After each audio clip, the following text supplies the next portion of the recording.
Thumzup is the fifth technology company that I have started. So got an electrical engineering degree, and then out of college, I co-founded a company called CAD Microsystems, which is in the computer-aided design space. So did that for about 10 years. That company's going strong 30 years later. And then my second company, I was a .com CEO. I was very early in the mobile space with a company called iBright. I built technology used by AOL and Cisco and Oracle. The first time you could put Microsoft PowerPoint on a handheld device, that was software I created. The first time you could put AOL MapQuest on a handheld device, that was software I created. And so then I went on. My next company was in the business process outsourcing space. I processed $1 billion a year of accounts receivable for NASDAQ, an NYSE company. So then that fast forwards me up to Thumzup and what I'm up to now. Wow, great. And I was, doing some research on you, and we found out that you have been coding since the age of 8. So you really started very, very early. Take us to your childhood. How was it? And what did you learn there? And what made you got interested into computers was very infancy in those days. So what was that which basically energized your interest, and you got into something for computer science and computer program? Yeah, thanks for asking. It's a funny story. It's like something out of a movie. When I was 8 years old, I was skateboarding down a suburban street, and a neighbor of mine had two IBM tape drives. If anybody even remembers what those look like, you see them in old 70s science fiction movies. He had them in his garage. Now, as a little kid, I got off my skateboard, went in my neighbor's garage, and he found me in his garage looking at all this computer equipment. And this is before the Apple II. This is before microcomputers, a couple of years before microcomputers.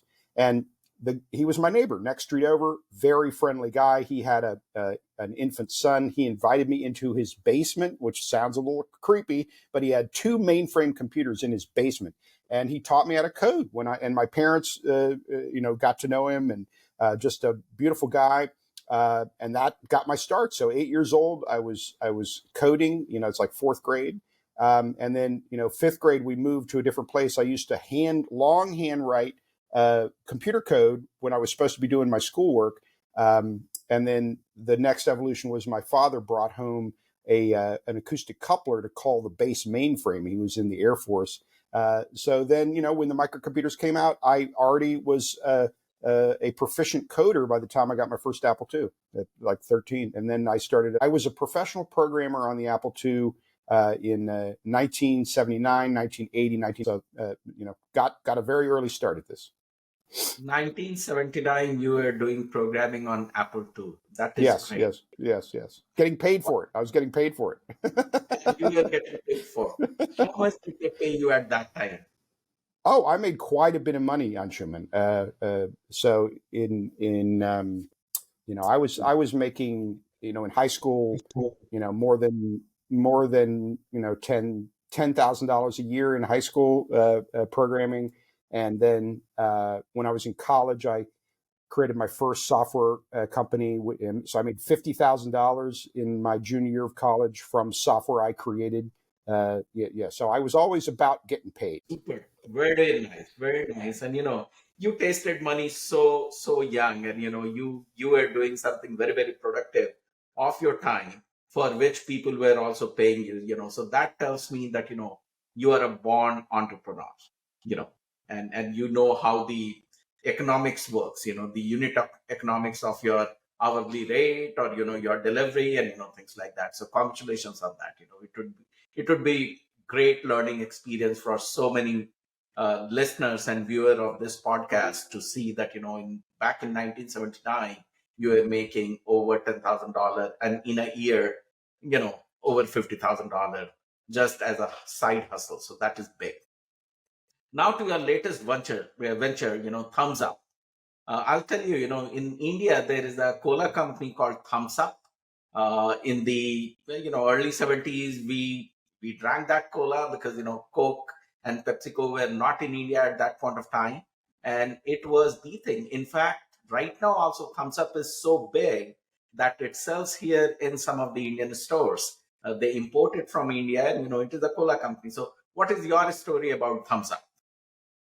So the original idea for this company, I'm also an amateur musician. I play guitar and keyboards and have some of my own music that I've composed on iTunes and Spotify. So I've got a lot of friends, younger friends that are musicians, and I do live in an area that's close to the entertainment industry up in Los Angeles. So I've got all these friends that come to LA and they're creative and they have big dreams. But at the end of the day, they're waiting tables and driving for Uber.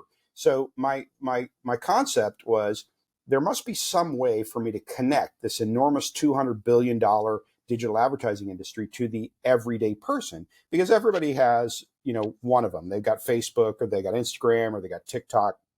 So so essentially, those platforms are selling ads to all of our friends. So I thought there must be some way to get everybody on social media actually paid some real money and work directly with the brands. That was the question. So once we started ideating the concept, I actually have a friend who runs a digital marketing company, and we had a brainstorming session, and we had a big whiteboard and started coming up with all the different ideas for what we were going to call it, what we're going to name it. And one of the ladies that works with this digital marketing company, she actually came up with the name Thumzup in that meeting. And now then that led us to the thumb logo that you see. So we filed with the U.S. Patent and Trademark Office for this thumb. Okay, you might recognize that thumb. Yes. It looks very much like the like button that everybody clicks. Okay. Yes. So when we filed for the trademark, many people scoffed and said there's no way that they're going to let you have that thumb as a trademark. And when Meta objected, our patent trademark attorney is very, very talented, and she convinced me that we could win. And she explained to the trademark office, she said, Meta has trademarked the thumb for their like button, not for their corporate mark. You can't block Thumzup from using the thumb for their corporate mark. And we won, and our young company owns the USR registered trademark for the thumb. So that's the Thumzup branding story. Sure. It's such a nice way of putting up to a larger company something like Meta and winning against them. So literally you are on something big, Robert. I could see that. So yes, and I encourage. I just wanted to mention that I encourage younger entrepreneurs, not to give up those fights early. Think big. Think big. Think big, and if you are on the right track, and if you firmly believe in something, go for it. Mm-hmm. And then obviously this is a law-abiding country, so you will suddenly get a justice in this country. So good job on that, Robert. So yes. Tell me a little more. How does Thumzup does business? What is the business model? How do you make money? How it is going to benefit the advertisers? Yeah, so the way I've been answering this question lately on Schumann is I'm speaking to you specifically from Marina del Rey, California. We're about a mile from the beach. And one morning I needed to get a cup of coffee, and I stopped into a local coffee shop here, and I didn't even remember that they were an advertiser in our app. And I'm standing in line to get a cup of coffee, and the woman in front of me orders her coffee, and I said, "Pardon me, do you use Instagram?" And she said, she gives me this look like, "Who are you? Why are you talking to me?" She said, "Yes, I use Instagram." And I said, "See that sign on the counter? This coffee shop will pay you $10 to make a post of the coffee you just ordered to your friends on your personal Instagram." And so before I'd even finished that sentence, this stranger took her phone out of her purse and pointed the phone at the QR code of the sign on the counter at Le Frenchy Cafe. And she had made $10 to tell her friends about Le Frenchy Cafe in 2 minutes for meeting me, a stranger. So that the other side of that story is that I have another friend that doesn't know that lady who told me, "Robert, I found my new favorite coffee shop on Washington Boulevard, Le Frenchy Cafe, because someone posted about it on Instagram." And she said, "I've been driving past it for years. I didn't even know it was there until I saw someone post about it on Instagram through Thumzup." So there's 31 million small businesses in the U.S., and they pay leases. They've got storefronts on major thoroughfares with people driving past them every day, and half the people who live in the neighborhood don't even know they're there, because what's going on right now is everybody is staring at their phones all day long. Okay, we walk around, what do we see? We see people staring at their phones. So small business people are too busy, most of them, to spend time having an Instagram platform. It does take time. So we're connecting those dots for them and making it really easy for them to incentivize their existing happy customers to be their presence on social media, so that people who live down the street actually know that they're there. And it's a very, very simple concept. We just charge the advertiser a 30% fee. So they decide how much they want to pay someone to share a picture of the coffee. The most common payout right now is $10. So that coffee shop bought 10 posts to pay people $10. We charge 30%. So that's a $130 charge that we make. Then they show up in the app, and then 10 people make a post. We give them a tool where they can review and approve the posts. So they're only paying for posts that look good, that feature their business, that have a nice photo, that say something nice about them. And then after the 11th attempt is made, that 11th person will get a message in the app that says, this campaign's been so popular, please try again later. And then our salesperson can go back to the coffee shop and say, people want to tell their friends about your business. Why don't you buy some more posts? And so for us to get the recurring revenue, the ask is very small. They only need to buy a couple more posts to just keep the revenue line flowing. And that is starting to happen. And nobody can game the system. So there won't be a person who is going there taking 10 photos in 10 weeks and get $100 paid out. So you have check and balance in your system. So somebody who went there to buy a coffee will only get paid once, right? Yeah, great question. Yes. And this is the value add that we're providing in the platform. So we have a variety of different tools to manage what you're talking about. So one tool that we have is when the advertiser sets up the campaign, they can set the rate at which any individual can get paid to post. So there's 4 choices and then a number. So they choose day, week, month, or campaign, and then they choose a number. So if they set it month and 2, that means one individual can get paid twice in a month on that campaign. If they set it campaign in 1, it means that one individual can only get paid once on that campaign. So that's the first way we gate it.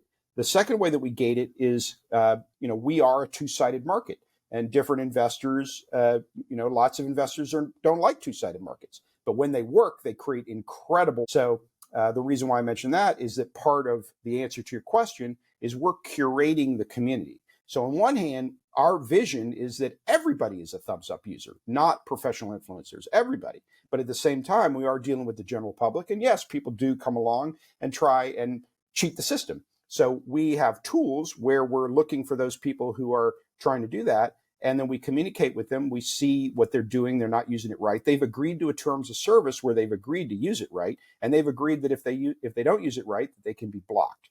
So in 1,100 users so far, we've only had to block 15 people. And most of the people that we reprimand, for lack of a better word, we convert to being good citizens. Oh, great. So let me understand the business model a little more. And, I have a couple of ideas also.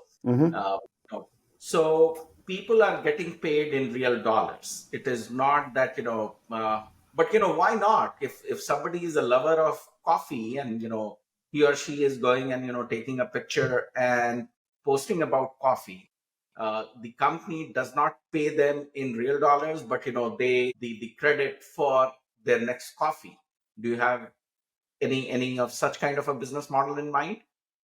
Well, it's a great question, but what I really hope happens is after our discussion, I hope that you're driving around in the next day or so and a light bulb goes off on your head and you say, oh, because money is scalable like nothing else. So that's why, you've seen me get on stage now a couple of times at the Startup Game Changer, and I say things like, this could be a multi-billion-dollar company.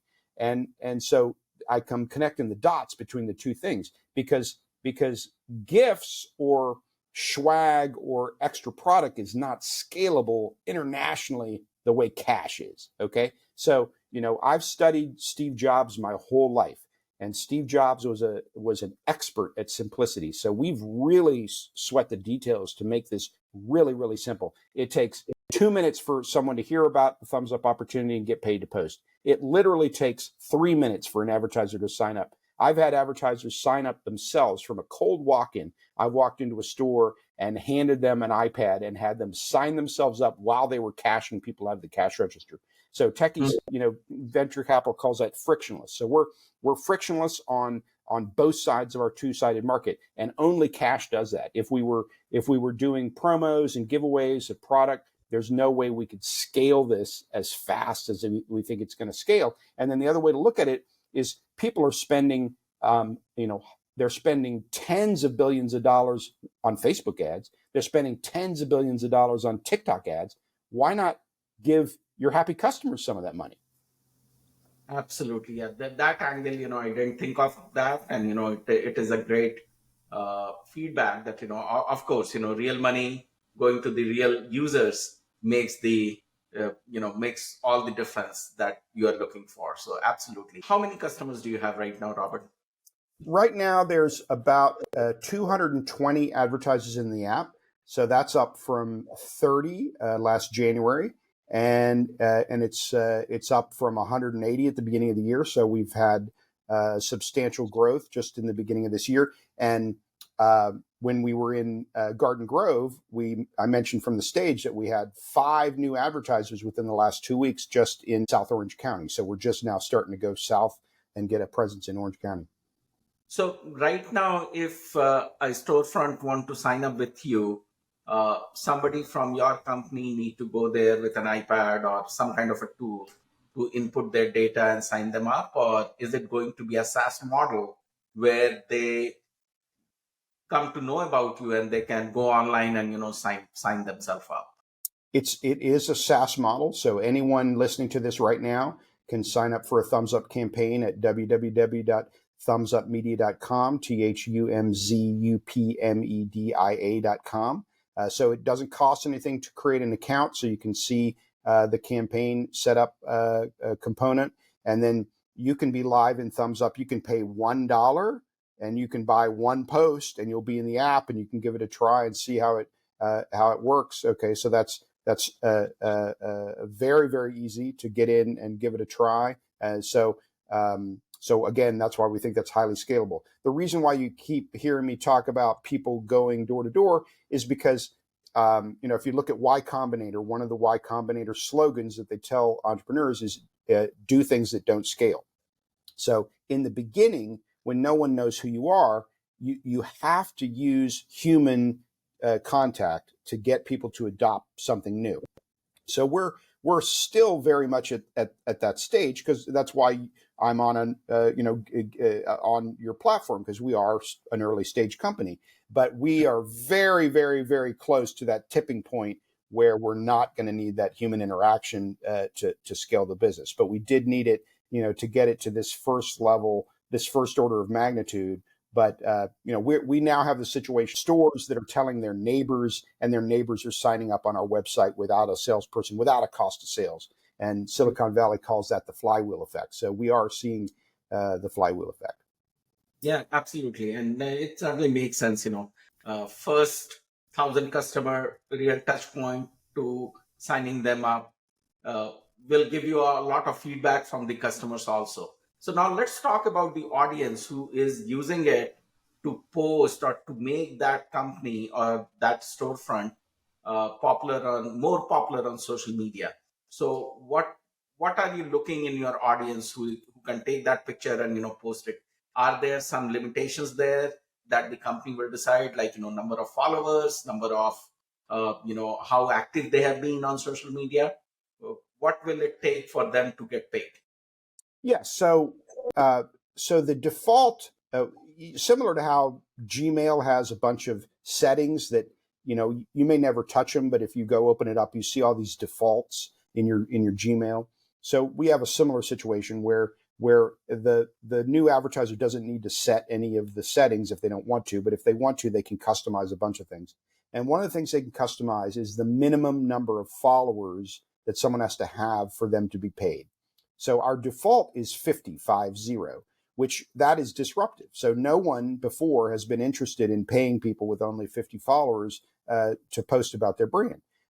But our vision and the data shows that people with really, really small follower counts have far higher response rates and much higher trust when product posts are made to their small following, because their small following is mom, dad, brother, sister, cousin, college roommate, people that really know them and are really going to pay attention to products that they actually post on their small Instagram.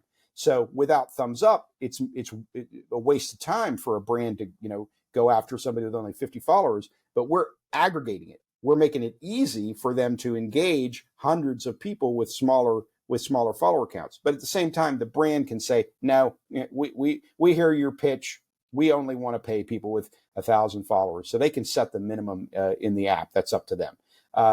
And so the other concept is that the photos have to be good. Okay. And the advertiser, it's in our tool, it's very easy for the advertiser to look at the user's Instagram account.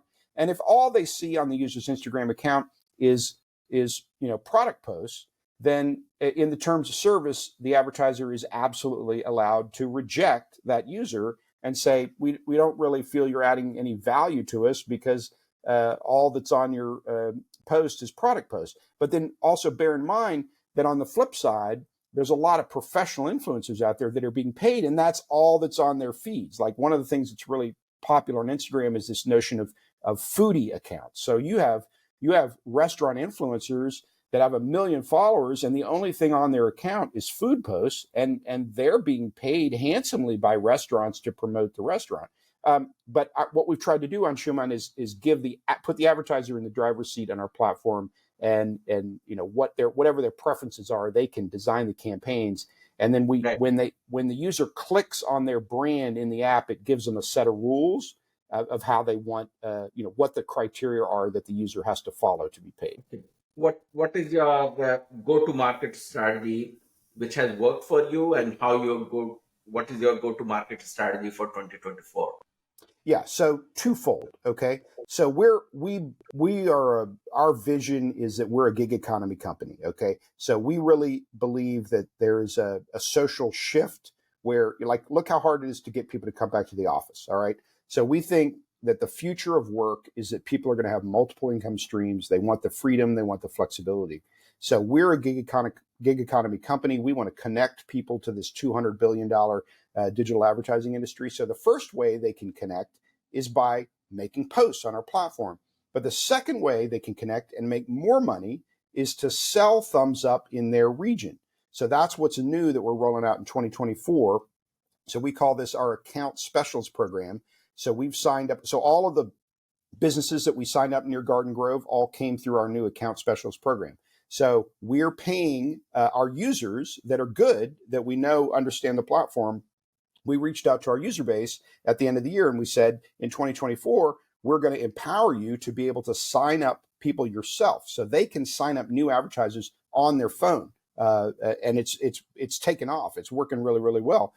So we're doing it in LA and Orange County right now. But on Schumann, you're going to see us doing this in Miami, in Austin, in New York, in the first half of this year. So it's really working well. And from an investor standpoint, that's a commission only situation. So there's no outlay of capital for us to turn that on. And the response is tremendous. We're getting some very quality people who see that they can make some easy money. And for instance, one of the ways that it's a fit is some of the people who've responded to this are realtors. So they have to go out and prospect for listing in neighborhoods anyway. And what they're finding is if they can go ahead and go in and get paid a little commission to open a Thumzup account, and that business owner who owns that local pizzeria owns 2 homes, and they can get a listing, so they can get paid by Thumzup to open a Thumzup account and get a listing. So it's very cost effective for their time, because it does take time to do sales and to open accounts. So we're targeting people who already have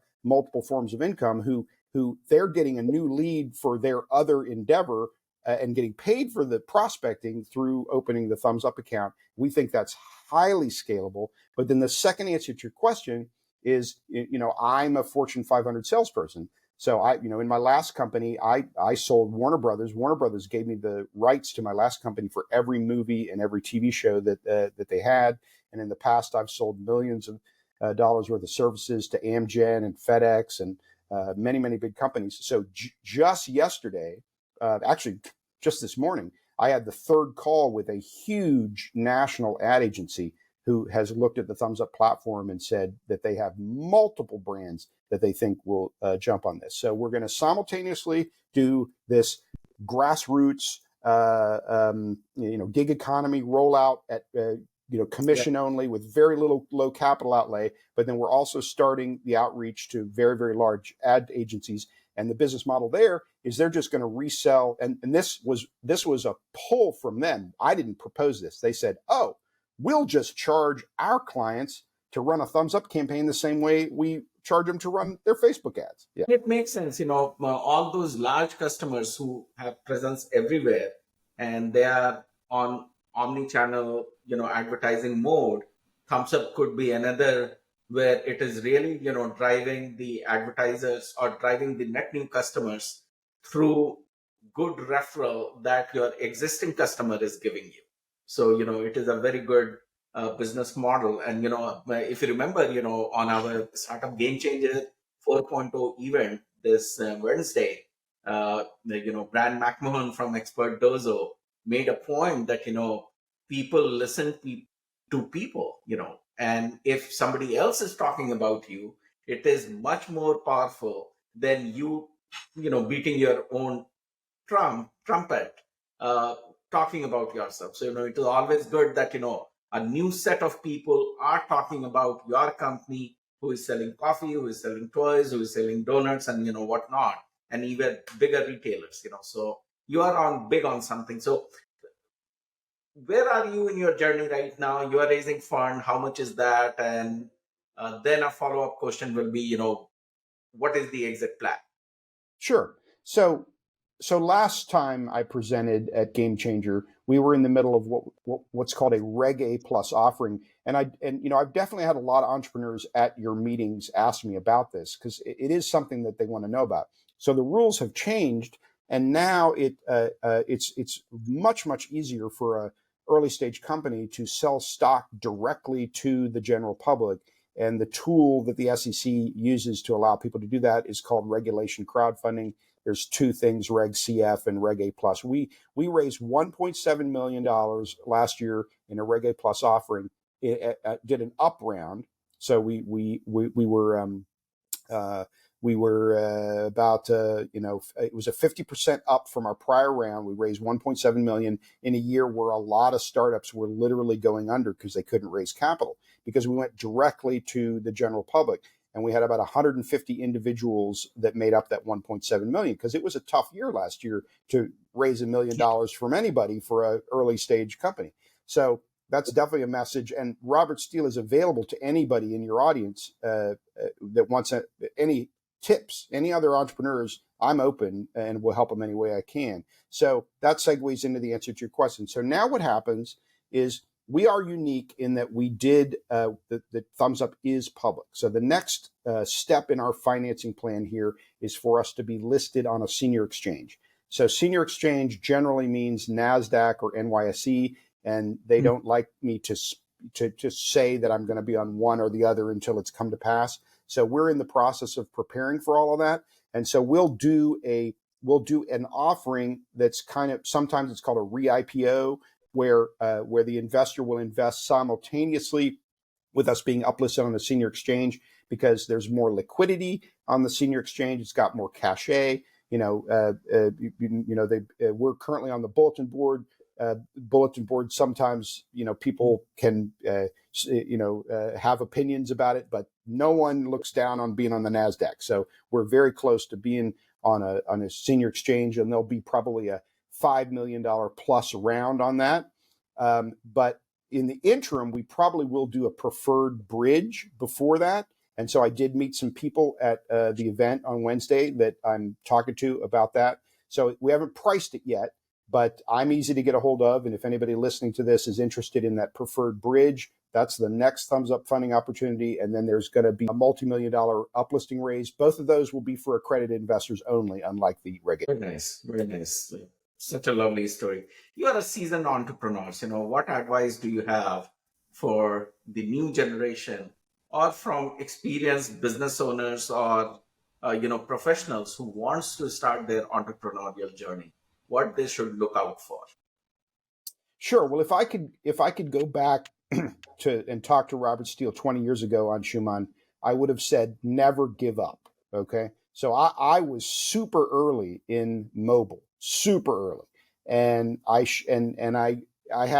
faced some setbacks. And as a younger man, I took it too hard, and I should have just never given up. It was a huge mistake, because there's always a way forward. You just need, so if you want to give up, you just need to go take a break somehow. Okay. You got to find a way to step away, recharge, and get a fresh wind, because whatever problem you're confronted with, it can be solved. You've just got to get back in the game like a boxer. In the boxing ring, they take a break and they have a bell. So if you want to quit, just get out of Dodge, get out of town, go hang out with somebody that you trust, decompress until you get your sea legs again, because your initial assumptions of why you headed in the road that you headed were probably correct.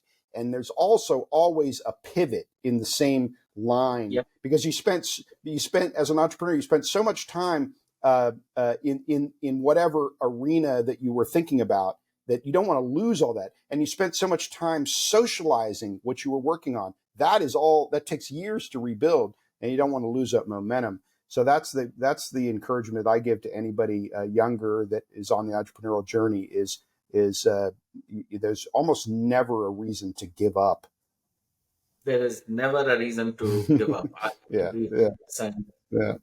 And there is no reason not to start also. You have to taste the water, you have to jump into the water, you have to start your entrepreneurial journey. If you get into just thinking, planning, strategy, and just go and try it. And pivoting is another thing, Robert, that you just mentioned.